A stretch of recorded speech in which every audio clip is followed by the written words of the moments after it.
So 50 nominated to serve in various ministries, okay? The big issue in the papers today is the cost. How much is this going to cost? Had the president promised a lean government? Is he executing a lean government? The headlines all over. The Standard headline, no lean government, as 50 to join cabinet. The Nation headline. Loyalists top Ruto's bloated CAS lineup. Okay. The Business Daily, taxpayers' burden of keeping Kenya Kwanza CASs in office. These are the headlines. But is that really the burden that taxpayers have? Is this the conversation really that we ought to have? Because the optics look bad, more so because of the economic situation we have in the country. Yes. But it's a conversation that started off in 2016 that led to many extrapolations and led to very many discussions. And the discussion, where it hit the headlines and it stayed for the longest time, was when the immediate former president, during the BBI debate, when some people said, oh, this BBI is going to cost 14 billion. Some said, what do you mean 14 billion? It's only 2 billion. And the president chimed in and said, no, actually, when you think about it, during an interview in a local vernacular radio station, the president then, Uhuru Kenyatta, said, actually, we lose 2 billion Kenya shillings every day to corruption. Okay? Now, that, my friend, was further augmented by a gentleman who was then the chair of the Ethics and Anti-Corruption Commission at that particular point in time, a gentleman called Philip Kinisu. Kinisu had an interview with Reuters. And according to the information that they garnered, and they were looking at the Auditor General's reports, collating all these things, they said Kenya can lose a third of its budget. 1/3. 30%. And when they did the maths, it came to, if you look at what it was that it lost, it was $6 billion every year. You do the maths, at that time, 660 billion shillings. You do the maths, it comes to actually more. It's 1.833 billion shillings daily. Now, this conversation continued. Now, the Sunday Standard decided they're going to do their own arithmetic. And they looked at the Auditor General report and they looked at everything else around this story. And they came up with a figure of 5 trillion, which was lost to corruption every 5 years. So it's $1 trillion every year. So when you did the math, it comes to a loss of 2.7 billion shillings daily. So now. So the 3 billion was not so far. No, it wasn't really far. So if you do the maths and you look at it, and you look at what the CASs will cost, plus their perks, plus their cars, plus everything else, would you then not say that the focus ought to be this 30% of our GDP which we lose to corruption, okay? If we focused on reducing this corruption, would we then not be able to afford this? But the question that is in my mind is, where does the corruption occur? When we say that most corruption takes place in government, when you have 50 more CASs, you have added 50 more points of corruption within the system of government. So this loss that we're talking about is likely to increase. Now, I'm extrapolating because the one unit in this country that has the most money is government. People who make a lot of money do business with government. And the people at the helm of determining how government does this or that or moves this and that are people in government. Now, the debate about the CSs must be had. The debate about their role, that, my friend, when it comes to service delivery, I'm not even arguing about that. Given our population, given what we need, it's not difficult to justify. But with every appointment we have in government comes the never going away discussion of the elephant in the room. Government officials and corruption. Ministers and corruption. PSs and corruption. Now we have CASs in a larger number, and then the story of corruption still doesn't go away. So will they help us in stemming this tide of corruption, or will we see a furtherance of it? We saw the furtherance of it with the devolution. You have governors, and corruption went to a completely new level. Complete, meaning things that you thought you had seen, you saw more and you realized, I had seen nothing. Now, so in my mind, the hemorrhaging and the losses that contribute to these figures that we keep hearing being talked about, are we saying that everything that we are doing is geared towards reducing this? Because if we reduce this hemorrhaging, then we have money. This money we keep saying we don't have. We have it. So when we have it, can we do the things we say we can do? Yes, we can. Can we employ the CSS? Of course we can afford the CSS. In fact, we can afford very many other things. But are we going to look at this and tackle the problem at source? Because what we're seeing here, this discussion about the CASs, that's not a problem. What do you see as a focus? Do you see the Ruto administration focusing on that, on sealing the loopholes? No. On making sure that there is greater efficiency in government? I don't see. Or making sure there is better, prudent management of our financial... I don't see. But it doesn't mean it's not happening. My seeing is limited.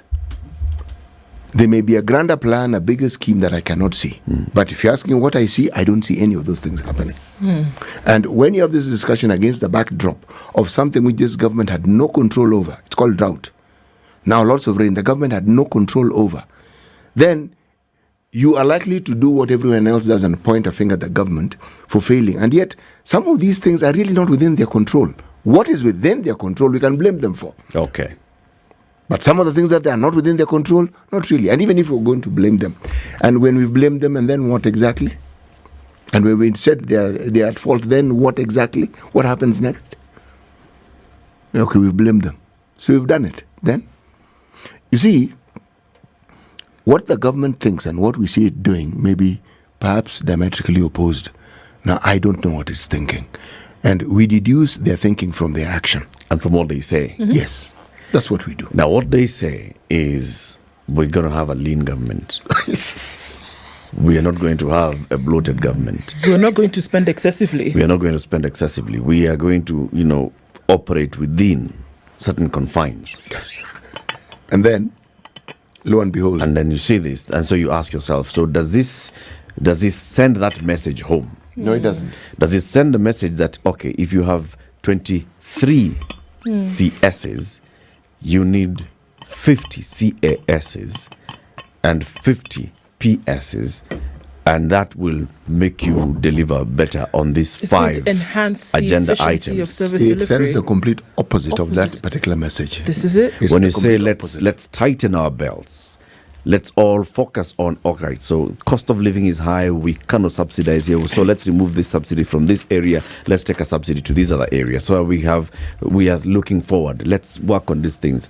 And then you see these kind of nominations and appointments. Does it send that message? I think that's where now the questions come in. Exactly. And when you say that we're looking to mop up 300 billion shillings, you ask Treasury to be very deliberate about looking for some extra 300 billion shillings here, that there are excesses, that there's wastage, and say, if we're able to mop up some 300 billion, then I think we should be all right. And then in a blink of an eye, you then want to go and spend 2.5 billion. On salary. I've not even talked about perks. Bit of a problem is there. Just a little bit of a problem. Yes. So if we say that we are going to judge them not just by what they say, but also what they do, then would you fault anybody who judges this action by saying, this is not exactly what you said you were going to do? No. And then the justification for Joseph Kenywa coming out and saying 23 positions is what we're angling for here, and we're asking the president to then go ahead and nominate based on this 23. And then not too many months down the line, we see that number has doubled plus some.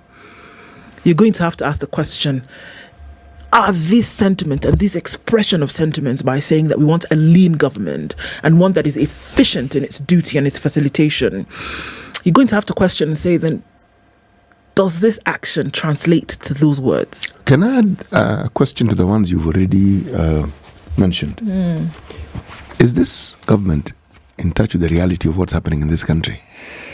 If we're talking about the optics, and what it is, the role that optics play in the management of a country, in the running of a government, are they attuned?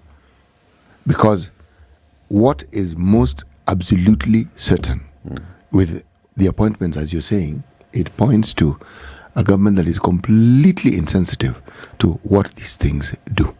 They have an agenda, but the sensitivity as to what's actually happening and the messaging, that I do not think is a consideration that they bear in mind. Not really. Willy-nilly. They have a purpose and they forage and they move ahead with it. That's it. The rest of us can talk and think as we see fit. But there's also the issue then of gender. All right. and looking at the agenda. So let's just look at the names. We've seen we have 50 nominees. Okay. I'm going to just read out the names of the women here, and you can count up to 50 if there are 50. Starting from the bottom of the page, we have Rael Chebichi Lele. 1. We have Mary Yeine Senator. 2. Rehema Dida Jaldesa. 3. Jacqueline Monesi Lukalo. 4. Bishop Margaret Wanjiru. 5. Lillian Chepto Tomitom. 6.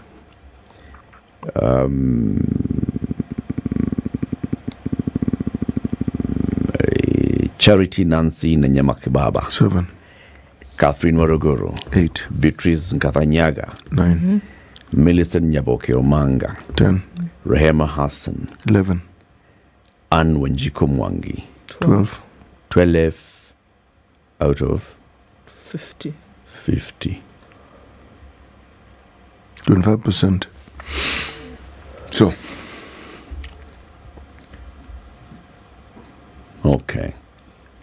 There's a charter that was signed by candidate William Ruto with the president.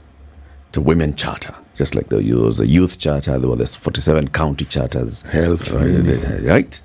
An education charter. The one on women was saying, you are going to have 50% of positions in my government. We started with CSs. We didn't see that. Wait, PSs are coming. PSs, we did, wait, CSs are coming. Here they are. Okay. Wait. Ambassadors are coming. Yes. Okay. And then if you haven't waited, just wait. Just keep waiting. There's What something is that will it? come. Exactly, because with ambassadors come stuff. Every embassy, stuff. They are both positions. Intention of something is made very clear from the beginning, and you can look at it as an intention to do something, or on the converse, an intention not to do something. So there are less of a third in all these positions. When it comes to start arguing about CSs, they'll start saying, there are those two advisors, the advisor on gender and the advisor on national security. If you add them, and then you also add the secretary to the cabinet who's a woman, then we get a third. So it's a dual role. One has the capacity of being a CS. Now they can double up as also being a CS. And one who is PS can also double up when it comes to looking at women numbers as also being CS as well as CS. Surely that arithmetic. It's a bit hard. What binary system are we using? Non-binary. Anthony in Mombasa, good morning. Morning, how are you? Very well, thanks. Habari ya Nairobi. Nairobi mvua tu. Mazee tugawie huku kumekauka blanda. Tulieni. Yeni nakuja kesho Jumamosi. Inshallah. Inshallah. Okay. Good morning, everyone. Good morning, sir. Anthony. How are you? I'm fine, thank you. I'm a good supporter, stand supporter of Ruto.